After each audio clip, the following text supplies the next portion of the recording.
Are you freaking kidding me? Is anybody else as sick of clickbait as I am? Especially in the political world. I am so tired of political clickbait. But today, I'm actually reacting to some travel clickbait. Check this out. Don't use the bathroom before flights. Are you freaking kidding me? Hey guys, it's Erica from America, your favorite flight attendant, and today I am reacting to this ridiculous title because I've been clickbaited. Or is it rage baited? I kind of feel like it's rage bait. Like, how can you say don't use the bathroom before a flight? I don't get it. But anyway, guys, this is my first time reacting to a video like this. This video is actually called 12 Pre-Flight Airport Mistakes You Wish Someone Told You Sooner. And apparently not using the bathroom is one of them. I'm definitely going to have stuff to say about that. This site is called Jet Set Genius, 53,000 subscribers, 203 videos, and it says, unlock the secrets to smarter, cheaper, and stress-free air travel with our ultimate flying hacks. From insider airport tips to genius packing tricks will help you fly like a pro every time. And this video is likely AI. Why? Because there's no faces here. It doesn't say I anywhere. They joined January 8th of 2025. This one came out 10 days ago, 127,000 views. Let's see if I agree with them. Even though it's AI, I am going to react to it. I know a lot of people didn't like it when I reacted to an AI video before, and some of them actually said that they're not going to watch it because it's AI. But don't you want to know if AI advice is valid? That's all I'm saying. I think that knowing that is important.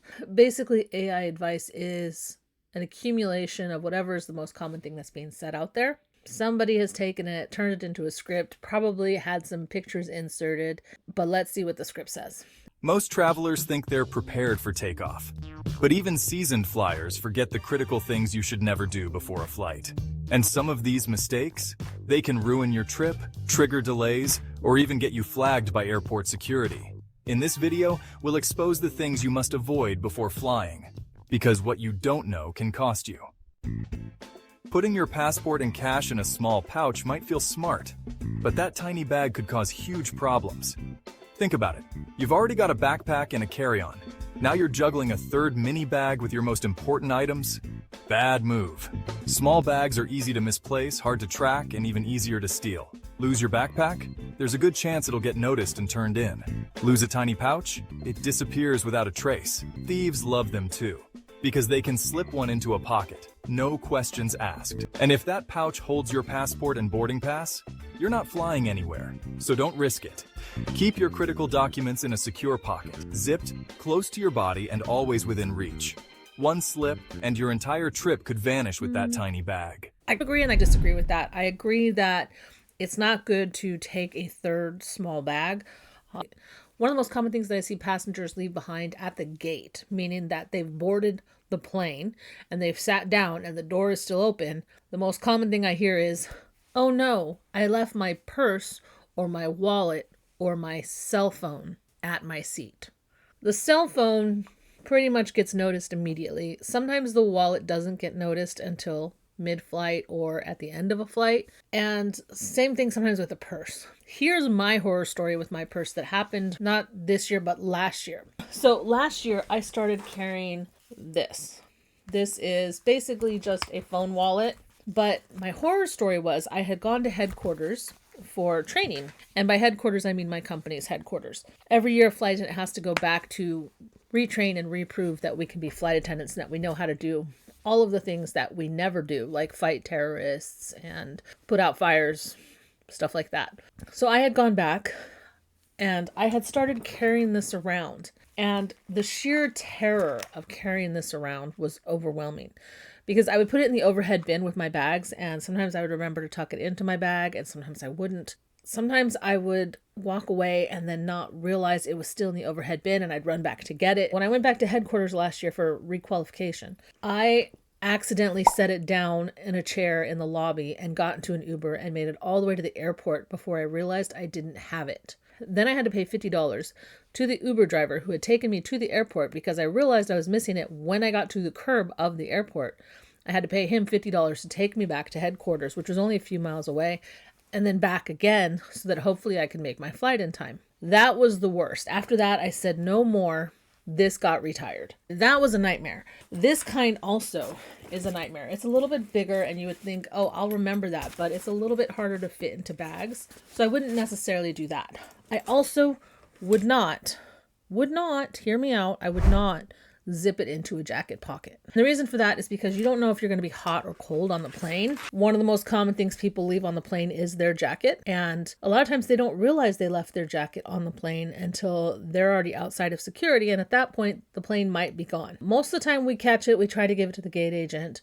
But every now and then, if it's in an overhead bin, there's a lot of us that can't see into the overhead bin, at least on the smaller planes. And so it might be below our eye level and we don't see it. We will try to leave it with the gate agent, but imagine that you put your passport in that and then you leave your jacket on the plane or you leave your jacket at the gate. Your passport's gone, your wallet's gone, whatever's in there is gone.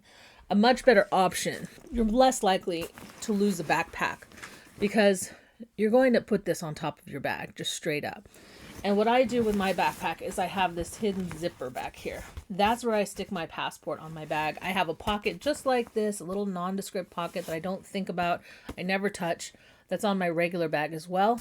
And I always put it on whatever carry-on bag that I have. This one is my cooler, which I never forget my cooler either. I will often stick it either on the outer pocket like this here, or I will stick it on an inner wallet pocket there. Somewhere that it's not going to fall out, somewhere I can zip it in, because you're less likely to forget your big bags versus your smaller bags, but you are more likely to lose your jacket, lose your wallet, lose your small bag, lose your cell phone than you are the bigger bags. In your mind, they're locked in together as a pair versus a small bag, which can be detached. But the point is, your passport, zip it into your carry-on, an easy reach pocket, leave it there all the time.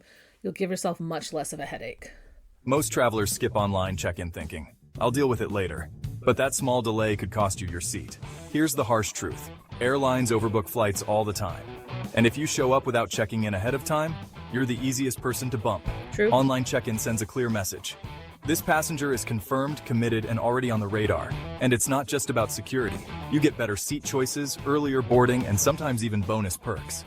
Packing light? Then why waste time at the counter? Skip the desk and head straight to security like a pro. Waiting until the last minute might seem harmless, until you're told your seat's been given away. Here's the other thing about online check-in, at least for us. When you buy your ticket, whether you buy it through Travelocity, Expedia, or you buy it through the airline, however you buy your ticket, there's a certain percentage of seats that are allowed to be chosen ahead of time. So you may have picked your seats ahead of time, but there's also a percentage that will be locked, as in not allowed to be chosen. And that's for weight and balance purposes. The plane has to have the weight distributed equally throughout the plane for a smooth takeoff and landing. The computer will automatically lock down a certain number of seats that are not allowed to be chosen, and you're only allowed to choose seats from within a certain area. Here's the other thing. Online check-in opens 24 hours before the flight is supposed to take off. And flight attendants and pilots, we check in 24 hours before the flight is supposed to take off. We will literally sit there and wait with our phone in our hand until the minute comes, and then we'll refresh it and we'll check in. And the reason for that is status. For flight attendants and pilots, our flying is usually standby, and it's usually based on whoever has the most status. If we all have the same status, it then becomes whoever checked in first.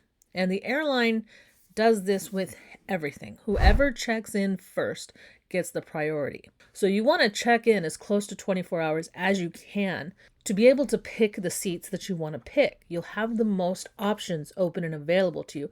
Whereas if you wait till later, other people are now picking the seats as they think about it, and those seats fill up. So check in 24 hours before, but then about 4 or 5 hours before the flight, go back in and double check the seats. And the reason that I say that is because once everybody has actually picked their seats, you'll see if somebody is sitting next to you or not. You'll also see where more of the empty seats are, and you're usually allowed to change it to about 3 or 4 hours before actual boarding time. The reason that you want to do that is because if you find that you picked an aisle seat and somebody might have sat into the middle seat, and now you're definitely going to be squished into your seat. If you look again between 4 to 5 hours before the flight takes off, you might see that there's a lot more empty seats towards the back. There might be 2 seats towards the back where somebody picked the window and you can pick the aisle farther back, and now you got that empty middle seat, which will allow you to spread out more. And even though you are moving towards the back of the plane, which is usually warmer, than the front of the plane. That is going to be more like an upgrade for you arm-wise. The other thing too is if there's nobody in the middle seat next to you, you can always shove your bag under the middle seat instead of under the seat where your feet are. I usually pick the window seat. I'll usually talk to the person in the aisle and say, hey, let's both put our bags under there so we both have more leg room. Most of the time they love that idea. And then we'll put the tray down in the middle and I'll say, let's share the tray. We'll put our cups on the tray and then that way you have more space on your tray table. So check in 24 hours before to get the best seats and then double check about 4 to 5 hours before the flight to see how the plane is filled up. You still have a chance to move your seat if you find you would rather be in a seat where there's an empty middle seat next to you. You lift your bag onto the scale, and that check-in agent gives you the look. Overweight by 2 pounds. No comment to this one. I'm just going to cut it. Sites like Seat Guru show you everything. Which seats don't recline, which ones have extra leg room, which ones are next to noisy galleys or smelly restrooms. You don't need a secret code, just a few minutes of research. So before you click confirm seat, make sure you're not booking misery in row 31. You don't actually need Seat Guru for that. All you need to do is when you check in 24 hours before, you're going to see the seat map then. So I would say always avoid the last row because more often than not, the last row does not recline. Even if there's space, it does not always recline, but the seat in front of you will, which is going to limit your space. So for sure, the last row is usually the worst for passengers, and that's the one the flight attendants prefer anyway. Plastic wrap might look secure, but honestly, it's a trap waiting to happen. Sure, it keeps scratches off your suitcase, and maybe it feels safer, but what if you left your passport inside? Now you're at the check-in desk, and the only way to get it is to destroy your $20 wrap job with a key or pen. It's wasteful, frustrating, and honestly, bad for the environment. Flight attendants and airport staff hate it too, because it slows down inspections if they need to open your bag. Want real security? Use a TSA-approved lock. Or, better yet, invest in a reusable luggage cover. Your bag stays protected, and you avoid looking like you're battling a giant roll of cling film at the airport. Honestly, I don't see that mistake very often. I really have not seen anybody with plastic wrap. I have seen them with the stretchy bags that they put over, which I think is funny because your bag's going to get scratched up no matter what. So I don't see the point in those. If you bought a bag, you probably bought a bag that you like the look of anyway, so why cover it? But I think that advice is not actually too bad. You finally made it through passport control. Now it's security time. And well, the race begins. Most travelers, they rush straight to the first checkpoint they see, the one with the longest line. Why? Because they assume it's the only one open, or they're just too tired to walk 50 feet farther. But here's the truth. The last security lanes are often wide open, empty, faster, quieter. You could skip 20 minutes of waiting just by walking a little farther down the hall. So next time, don't follow the crowd, follow the quiet, and save yourself the stress. I actually said it in another video. If you want to stay in time with check-in, what you want to do is you want to look up KCM. It stands for known crew member, because known crew member is always put where there are the least number of passengers. And this will give you an idea. If you know where known crew member is, it's always next to a security lane. That is generally going to be one of the quieter areas of the airport. The other thing too is a lot of people, they end up having whoever's dropping them off, drop them off in the middle of the terminal because that's where all the cars are dropping off. But if you do at the very beginning of the terminal or at the very end of the terminal and you walk in from there, that's generally in the bigger airports where a lot of the thinner lines are, because people are afraid that they're going to miss the terminal and not be able to park, so they park as quickly as they can. But there's often more parking towards the end of the terminal or towards the very beginning of the terminal.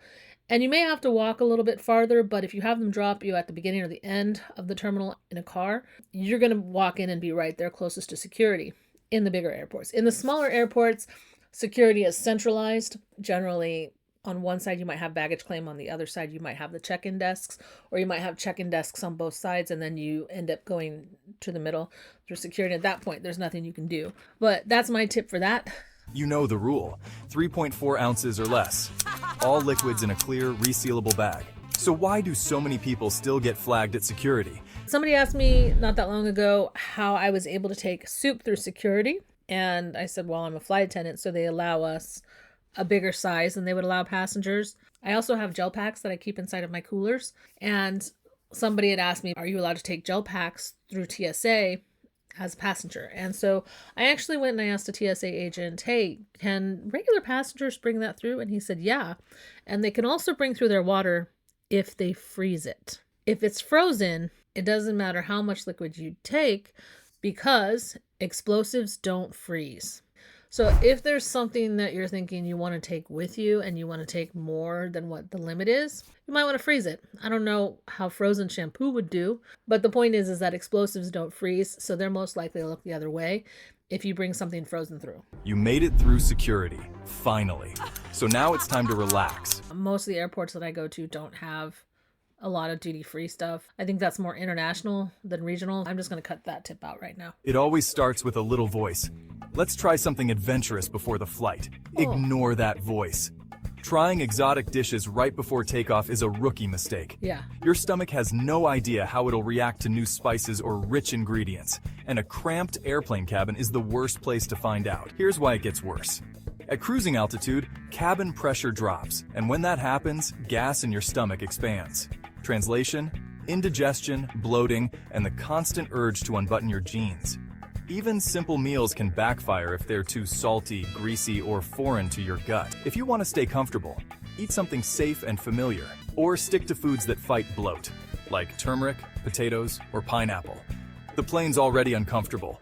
No need to turn it into a floating stomachache. You guys are probably going to hate my advice on this. Some of you might totally agree. My rule of thumb is when I'm traveling from airport to airport, I try to stick with safe foods. And by safe foods, I mean shelf-stable foods like bags of chips and pretzels and stuff like that, because your body already knows how to handle them. You already know if it's going to hurt your stomach or your rear end. I'm just saying. I also stick with franchises, like fast food places that I know I can handle. McDonald's is very common for me to hit up, and I know you're probably judging me for that right now. But the thing is, with the franchises, they have a standard that their corporation holds them to when it comes to cleanliness. And a lot of times it's uncleanliness that causes the problem. You might also want to try looking up reviews for any particular restaurant at an airport, just because that can also help you decide if you want to eat there or not. Or a final tip that I think you should really consider is ask somebody that works at the airport. They'll generally have a lanyard marking which company at the airport they work for, whether it's one of the airlines, whether it's like Prospect in Chicago is the one that pushes the wheelchairs. Ask somebody there, what's the best restaurant to eat at? What do you recommend eating? Because we work there and are there every single day. The other thing too to know is when you're at an airport, you will know a restaurant's good if you see a lot of airport people in that line. And by that, I mean flight attendants, pilots, ground crew, the people that clean, wear a certain type of uniform. And if they're all in line at one particular restaurant, then you know that's a good restaurant. Restaurants that have no lines at the airport, especially in a food court, if there's no crew in those lines, there might be a reason for it. Next tip. Turbulence hits everyone differently. For some, it's just a mild shake. For others, it's a full-blown stomach disaster. Nausea, dizziness, that sinking feeling for hours. If you're sensitive to turbulence, timing is everything. The smoothest flights? Usually in winter, early morning, or late at night. Here's why. Turbulence is caused by rising air pockets called thermal air parcels. And when the sun heats the Earth, those air bubbles rise and stir the skies. Less sun means fewer rising air currents, which equals calmer skies. So, book early or late flights to dodge the bumps. It won't eliminate turbulence completely, but it might save your stomach from doing flips at 30,000 feet. You guys don't need to go that far.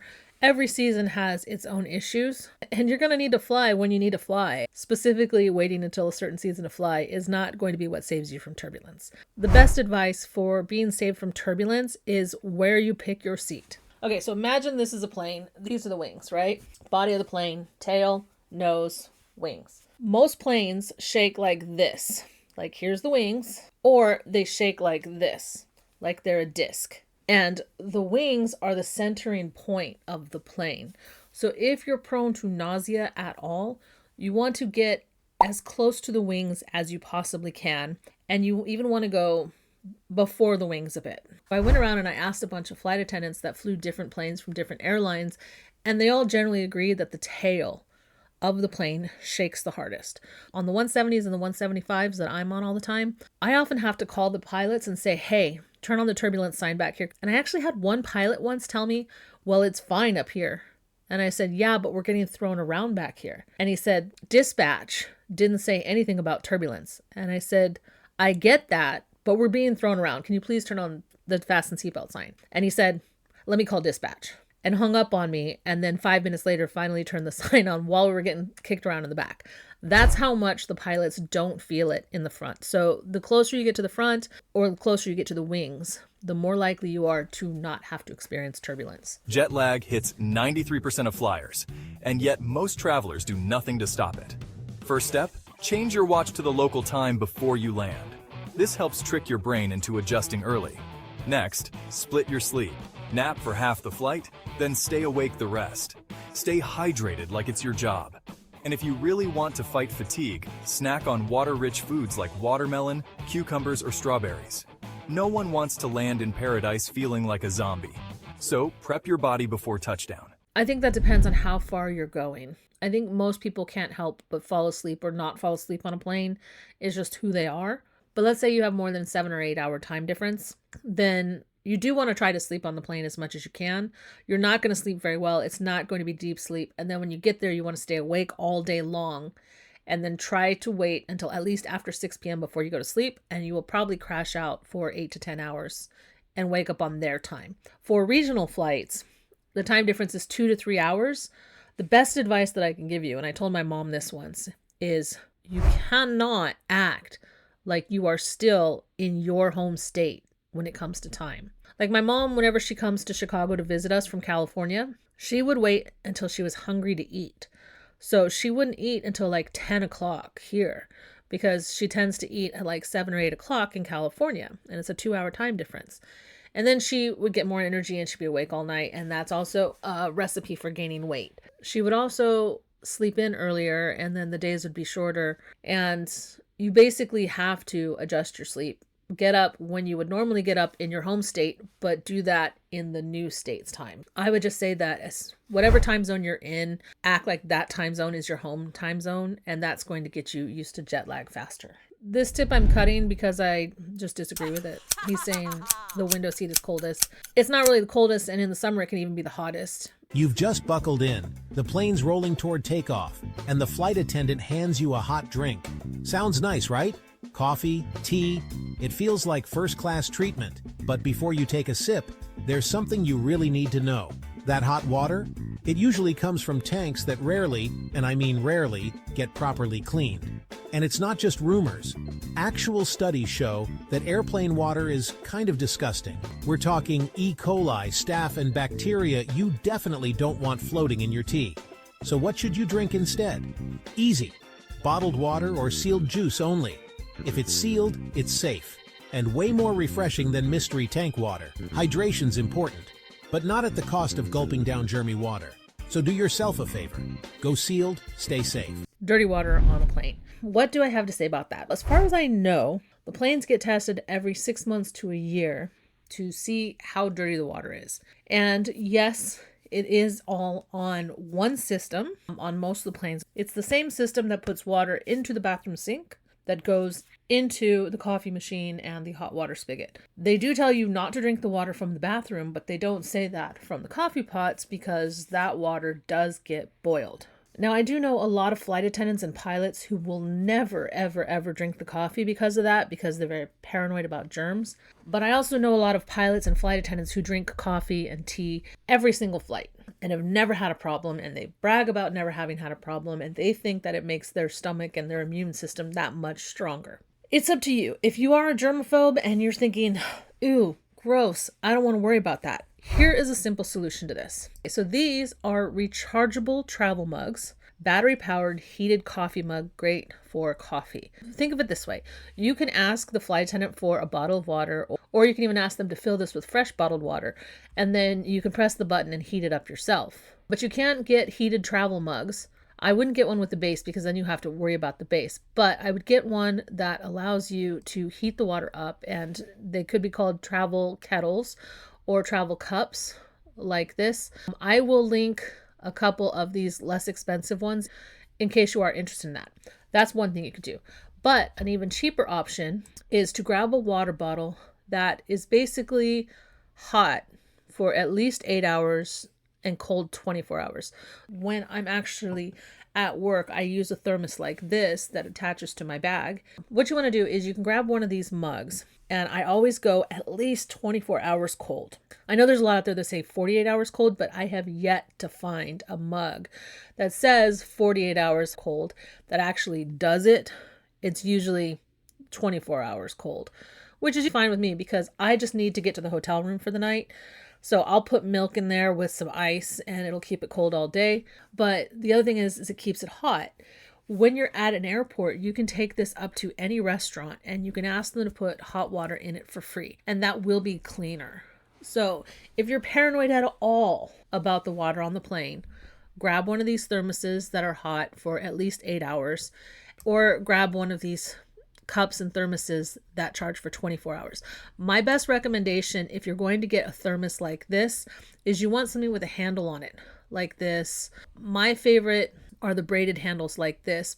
It's nice when it has a carabiner clip too, because you can clip that to your bag. I always have a carabiner clip on the handle of my bag, and then I will take the strap and I will just plop it onto the carabiner clip. So in that way I can be hands-free most of the time with that bottle. And you just drink it or dump it out before you go through security, and then you can fill it up on the other side of security by asking for hot water at a restaurant or going to a water fountain and filling it up from the water fountains. Just about every airport now has a clean filtered water drinking fountain that allows you to refill your thermoses. All right, time for some airplane hygiene real talk. And it's not what you think. Everyone knows planes are flying germ factories, but you haven't heard the worst part yet. Because the filthiest spot on board, it's not the bathroom. Sure, the lavatory is gross, but there's a hidden hotspot that's way worse. It's that tray table you're about to eat off. Yep, that thing is a germ nightmare. Hundreds of hands touch it every day, and who knows what else has been on it. People eat off them, and yes, even change diapers on them. That's true. Flight crews try to clean, but trays often get skipped in the mad dash between flights. Runner-up for dirtiest spot? Those seat back pockets you're tempted to stuff everything into. We all toss snacks and phones in there, but those pockets are almost never cleaned. So how do you avoid these sneaky germ zones like a pro? It's simple. Just be prepared with a few easy moves. First, throw a pack of sanitizing wipes into your carry-on. Non-negotiable. Wipe that tray the second you sit down, and give the seat back pocket a once-over while you're at it. Plane cleaners do not dress like that. They do not. Maybe in other countries they do, but not here in America. And I don't think I've seen that in Canada or the Caribbean either. You're probably going to be limited on the size if you try to take Clorox wipes through, because TSA could consider that liquid since you soaked the wipes in it. So you want to make sure that if you do wipes, take them out, fold them up, put them in a plastic bag so it looks like it's less. Or buy a packet of Sandy wipes. The seatbelt buckle is supposedly the worst. As far as I know, from what I've seen, most airports at night do a full deep cleaning on the planes every single day, especially the smaller airports and the smaller planes, because they have fewer planes they have to deal with. And I would say probably on the bigger planes, it is probably harder for them to do a deep clean because they are flying 24 hours a day. They are doing red eyes. The regionals, not so much. With the regional airplanes, we end up at outstations, and outstations have cleaners that come and do deep cleanings, and they reset the plane and they do massive security checks to make sure it's completely safe. So I would say that the regional planes are probably cleaner than the larger mainline flights. I have seen them plenty of times. They put down all of the trays, they wipe down all of the trays, but that's usually at night, not during the day. And these planes go from early morning to night. Regionals especially, they will park at outstations overnight, but the mainline ones might fly internationally. They're going to fly from big airport to big airport. They're going to keep going. So I don't know if they have the time to get deep cleaned as often. I have seen people change their babies on those trays before. Do I use a tray table? Yes, I still do. Do I wipe it down before I use it? No, not necessarily, but I definitely don't eat food off of it. I feel like I'm pretty clean. I wash my hands every time I go to the bathroom, but if I drop food on that tray table, I'm not eating it. If you clean the armrests, clean the belt buckle, clean the tray table, and clean the vent overhead if that worries you. Let's be honest. Nothing kills vacation vibes faster than being trapped at the airport with a delayed flight. But what if I told you there's a ridiculously simple trick that slashes your chances of delays? It's all about timing, and most people get this part wrong. Flight delays snowball as the day goes on. One late plane leads to another and another. True. One late flight in the morning triggers a ripple effect that can wreck your whole day, or even your entire trip. So here's the travel hack. Book the earliest flight you can, always. The earlier you're in the air, the less chance you'll hit any delays. It's that simple. And bonus, morning flights are usually smoother for anyone who hates turbulence. Morning air is calmer, which means your flight's smoother, quieter, and just plain better. You land on time, feel more rested, and start your trip off right. So next time you're booking, do yourself a favor. Wake up early and grab that morning flight. This is going to sound crazy. There is actually a traffic hour at some of these larger airports. I know Dallas especially seems to have a problem very early in the morning. So if you're flying into Dallas, you may want to wait until after 7 a.m. But it is true, these planes are flying all day long and other crews need the same plane. We switch off plane after plane and we just hand it over to the next crew all the time. And if our plane comes in late for some reason, then it's going to be late at the next place. It used to be that you had to have a minimum of an hour and a half time between when your plane landed to when the next one took off so that you could make sure your flight was on time. But since COVID, they've shortened that to like 45 minutes. If you only have a 45-minute connection, just assume you're missing it. You want at least, I would say, at least 2 hours. And I know that may sound like, oh, that sucks, 2 hours. But something as simple as weather can easily delay you an hour. If you think your flight is going to be an hour late in the morning, which means you're probably going to miss your connection, most of these airlines will allow you to bump yourself to the next flight before you even take off. And you just talk to the gate agent to do that. You just go up to the gate agent and say, I think I'm going to miss my next flight now. Can you see about putting me on the flight after that, just so that I don't have to stress? And a lot of times the gate agents are willing to do that because they're awesome. Slip them some chocolate or some Skittles. They'll be more likely to help you out. They're easily bribed because they starve all day long. That's a really good travel hack, just so you know. And I highly recommend at least an hour and a half to 2 hours connecting. Don't fall for the trap of the 45-minute to 1 hour connection. Everyone thinks the front of the plane is where all the perks are. Sure, first class gets the fancy seats, the champagne, the VIP treatment, but believe it or not, there's a secret perk to sitting in the back of the plane. Yep, those rear rows. They might actually get better service. When you're in the back, it's easier for crew to sneak you an extra snack or drink without the whole cabin watching. That's true. And if the galley's behind you, crew is nearby ready to help, fast. No aisle traffic, no squeezing past carts. It just makes their job easier. Now sure, it's not first-class service, don't expect champagne, but if you want a smoother experience and maybe a little extra love from the crew, the back's where it's at. So next time you book, don't overlook the back. It might just surprise you. When it comes to being in the back, that's generally where all the flight attendants hang out. We hang out there once we're done with the service because we don't actually want to be where the passengers can see us. It's not like we're doing anything sneaky, but it's really funny. My company is always telling us that they want us to constantly walk through the cabin every 10 to 15 minutes and ask people if they want help. But most people just want to sleep. They don't want to deal with us. So we do go through often with the trash bag, not as often as the company would like, for sure. But when you're sitting in the front jump seat, everybody's staring at you and it's super awkward. And you feel like anything you do might get reported. Or even worse, as a woman, I don't wear dresses as a flight attendant anymore because sometimes I would sit up there and I would do the sprawl without even thinking. So if I did wear a dress, I would always wear leggings underneath it just to make sure that nothing showed. But there's things like that people don't think about. Any little thing that we do, people can see, they'll take pictures of. And it's very uncomfortable. So we often go to the back to hide from the passengers. We can still see everybody from the back and we still walk through and just check to make sure that people are okay or if they need anything or not. But it is true that since we're at the back, we generally will see more often if a child is acting up and maybe a parent needs help.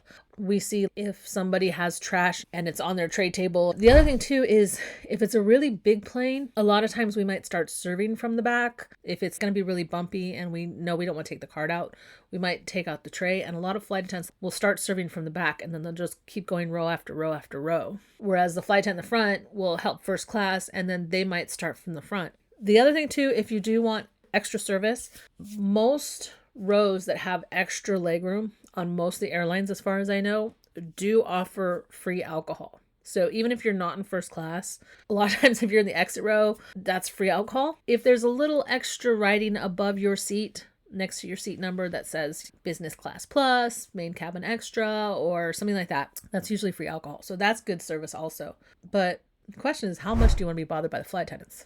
And yes, it is nice to be in the back because there are fewer people back there. You're more likely to have an extra empty seat next to you. Let's talk neck pillows. That tiny travel essential that can make or break your flight. Inflatable neck pillows can be a total lifesaver when you're trying to sleep at 30,000 feet. They keep your head from bobbing around and help you avoid that dreaded neck cramp. But here's a travel fail you'll want to avoid. Never fully inflate your neck pillow before takeoff. As the plane climbs, cabin pressure drops, and the air inside your pillow expands. If it's fully inflated on the ground, it might literally pop mid-air. And yes, it happens. The fix? Super simple. Just leave a little wiggle room when inflating it. It might feel a bit squishy at first, but mid-air, it firms up just right for a comfy nap. One small adjustment now saves you a big mid-flight headache later. When it comes to travel pillows, I've done every kind of pillow. Like this one is the memory foam kind that I actually got in San Francisco. Not very comfortable. I've gotten the blow-up kind, even with the kind with the pump in there. Didn't like it either. Never actually seen anybody's air pillow pop on a plane. Like not once. I think most people, if they're uncomfortable, they immediately start to deflate it. And it is true that when you go up in the air and the pressure decreases, bottles of water will pump up hard, like plastic bottles of water. Even our pretzel bags a lot of times will suddenly blow up and be like this rock hard little air pillow until you pop it open. But I've never seen a pillow pop. And I think I would see it because they would throw it away. They would give it to us as trash. And we would notice if somebody threw an air pillow away. But I've tried all kinds of air pillows and this one is my favorite. This one I got from Target. It's basically a tube and you shove your clothes into it. I think I got it for $10 at Target, maybe less. The last time I was there, they had both green and gray now. And you just put your clothes in it, zip it up, and you can fasten it around your neck. You can make it as soft, as hard as you want. The nice thing is, when I'm done using it like this, I will stick it under my arm on the armrest and lean against the wall because I always pick a window seat. So this is my favorite. Otherwise, you can find this at Target if you really wanted one. I recommend grabbing one while you can before they stop selling them.